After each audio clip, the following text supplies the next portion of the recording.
Salut à toutes et à toutes, j'espère que vous allez bien. Aujourd'hui, on va refaire un point sur le L'Oréal Wash Out. Pour ceux qui n'ont pas suivi, début octobre 2017, j'avais fait un deep dive sur mes cheveux avec le L'Oréal Wash Out Turquoise Hair. J'avais fait une review à ce sujet-là et j'avais conclu la vidéo en disant que suite à ma décoloration et 9 mois plus tard, toute la couleur n'était pas partie, que j'allais tester le L'Oréal Fader et que j'allais bien voir le résultat. Nous sommes en janvier 2019, soit 1 an et 3 mois plus tard, et la couleur n'est toujours pas partie. On est donc très loin des 7-8 shampoings annoncés sur le paquet. Pour commencer, soyons francs, le L'Oréal Wash Out Fader ne change absolument rien et n'enlève pas plus la couleur qu'un shampoing classique, il coûte juste le double. Pour être tout à fait honnête, je faisais plus trop attention à mes pointes qui étaient toujours légèrement vertes.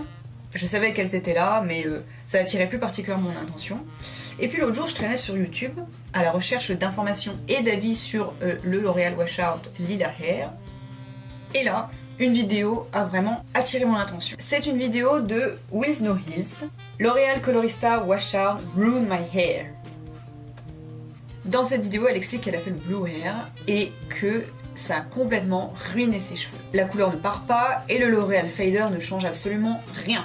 Je vous mettrai la vidéo en barre d'infos, c'est hyper intéressant. Je pense qu'il y a énormément de choses que je ne dirai pas qui sont dans cette vidéo. Cette vidéo m'a fait prendre conscience que moi aussi, le L'Oréal Wash Out avait ruiné mes cheveux. À la base, je pensais que c'était uniquement dû au fait que j'avais des dreads, peut-être que la couleur restait plus coincée dans les nœuds, et finalement, pas du tout. C'est vraiment maintenant que je me rends compte qu'au bout de 1 an et 3 mois, une décoloration, l'utilisation complète du L'Oréal Fader, rien n'a changé. La couleur est toujours là et les pointes qui étaient restées vertes le sont toujours autant. J'étais vraiment hyper intéressée par cette vidéo et j'ai lu un petit peu les commentaires. Et là, j'ai vu des tas et des tas de commentaires de gens qui disaient que oui, eux aussi, L'Oréal Wash Out avait ruiné leurs cheveux, que ce soit le Blue Hair ou le Turquoise Hair comme j'avais pu le faire.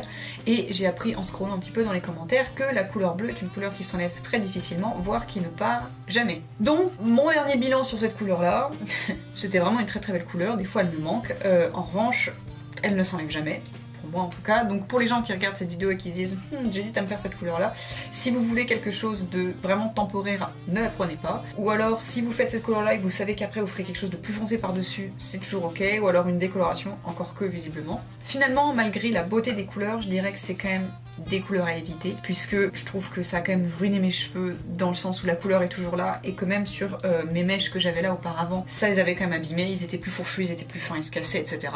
Donc finalement, est-ce que ça abîme moins qu'une couleur classique? Je ne sais pas. Est-ce que ça dure moins? Oui, mais il y a des restes pour toujours. En revanche, le rouge et le violet, qui étaient aussi de très belles couleurs, étaient plutôt bien partis. Le rouge avait mis un peu plus de temps, mais j'avais aucun résidu. C'est la fin de cette vidéo. Si elle vous a plu, si elle vous était utile, vous connaissez la rengaine. On se dit à très vite.